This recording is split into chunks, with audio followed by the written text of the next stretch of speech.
నమస్తే friends, welcome back to ఈ తరం హౌస్ వైఫ్. ఈరోజు మన వీడియోలో ఇడ్లీని చాలా సాఫ్ట్గా అచ్చం దూదిలాగా ఎలా చేయాలో ఈ వీడియోలో చూసేద్దాం. ఇడ్లీలు ఒక్కొక్కసారి గట్టిగా వచ్చేస్తుంటాయి కదా, మీరు ఈ టిప్స్ ఫాలో అయ్యి ఈ కొలతలతో చేశారంటే చాలా పర్ఫెక్ట్గా వస్తాయి. మరి ఎలా చేయాలో చూసేద్దాం. దీనికోసం ఒక 4 కప్పుల ఉప్పుడు బియ్యం తీసుకుంటున్నాను. అదేనండి, ఇప్పుడైతే ఇడ్లీ రైస్ అంటున్నారు, వీటినే ఉప్పుడు బియ్యం అని కూడా అంటారనమాట. 4 కప్పుల బియ్యంకి 1 కప్పు మినపప్పు వేసుకోవాలి. ఒక 1/2 టీ స్పూన్ వరకు మెంతులు వేసుకొని కనీసం 4 నుంచి 6 గంటల పాటు నానబెట్టుకోవాలన్నమాట.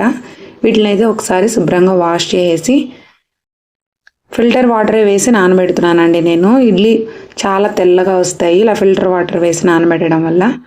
ఇలా ఒక 5 to 6 అవర్స్ నానబెట్టేసిన తర్వాత వీటిని అయితే ఇప్పుడు మిక్సీ జార్లో వేసుకుంటున్నాను. నేను ఇక్కడ కొంచెం క్వాంటిటీ చేశాను కాబట్టి కొంచెంగా మిక్సీ జార్లో వేసేసుకుంటున్నాను. మీరు గ్రైండర్లో అయినా లేదంటే బయట మరపట్టించుకొని కూడా చేసుకోవచ్చు. ఇప్పుడైతే ఈ పిండి పైన మూత పెట్టేసి నైట్ మొత్తం ఫర్మెంటేషన్ జరగనివ్వాలి. నెక్స్ట్ డే మార్నింగ్ చూపిస్తున్నాను చూడండి, పిండి ఎంత బాగా పొంగిందో. మనకు పిండి కన్సిస్టెన్సీ అనేది తెలిసిపోతుంది నెక్స్ట్ డే మార్నింగ్కి. ఇది బాగా పొంగిందంటే ఇడ్లీ మనకు చాలా సాఫ్ట్గా వస్తాయని అర్థం. ఇప్పుడు రుచికి సరిపడా ఉప్పు, కాస్త ఇడ్లీ సోడా వేసుకుంటున్నాను. ఇప్పుడైతే పిండిని ఇడ్లీ పిండి కన్సిస్టెన్సీలో వచ్చే వరకు ఏదైనా వాటర్ తక్కువైతే వేసుకొని ఈ కన్సిస్టెన్సీలో కలుపుకోవాలన్నమాట. ఇప్పుడైతే ఇడ్లీ ప్లేట్స్కి కాస్త ఆయిల్ అప్లై చేసేసుకొని ఇడ్లీ అయితే వేసేసుకుంటున్నాను.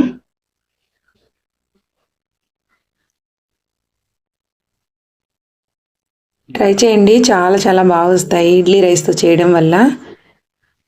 ఇంకా మీరు ఒక 2 కప్పుల ఇడ్లీ రైస్కి 2 కప్పుల రేషన్ రైస్ వేసి కూడా చేయొచ్చు. అది కూడా సేమ్ క్వాంటిటీ అన్నమాట. మనకు కాస్త మినపప్పు అనేది ఇంకొక 1/2 కప్ ఎక్స్ట్రా వేసుకోవాలి మనం రేషన్ రైస్ యూజ్ చేసినట్లయితే. అప్పుడు కూడా చాలా బాగా వస్తాయండి ఇడ్లీ.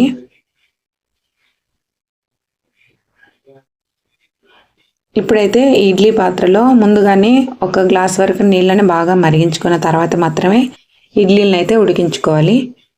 కరెక్ట్గా 10 minutes టైం సెట్ చేసుకొని ఉడికించుకోవాలి. అప్పుడే మనకి ఇవి సాఫ్ట్గా ఉడుకుతాయి, లేదంటే మనకు గంజిలాగా అయిపోతుంది ఎక్కువసేపు ఉడికిస్తే.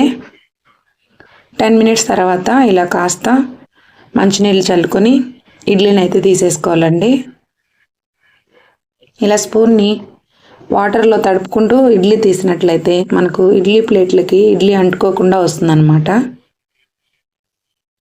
మరి తీసిన వెంటనే ఇడ్లీ తీసేయకూడదండి. 1 minute పాటు ఇడ్లీ పాత్రలోనే ఉంచినట్లయితే మనకు ఇడ్లీ అనేది ఇడ్లీ ప్లేట్ నుంచి ఈజీగా సపరేట్ అవుతుంది. ఇడ్లీలు కూడా చాలా రౌండ్గా వచ్చినట్టు అనిపిస్తాయి అన్నమాట.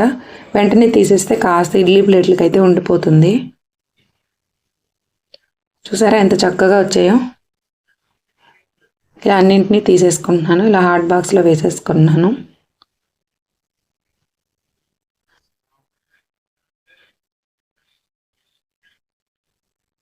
చూసారా వేడివేడిగా ఇడ్లీ అచ్చం దూదిలాగే ఉంటుందండి. అంత సాఫ్ట్గా ఉంటుంది, టూ మచ్ సాఫ్ట్ అనమాట.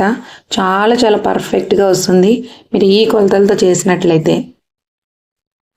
చూసారా ఎంత సాఫ్ట్గా విరిగిపోతుందో. ఇప్పుడైతే సర్వ్ చేస్తున్నాను.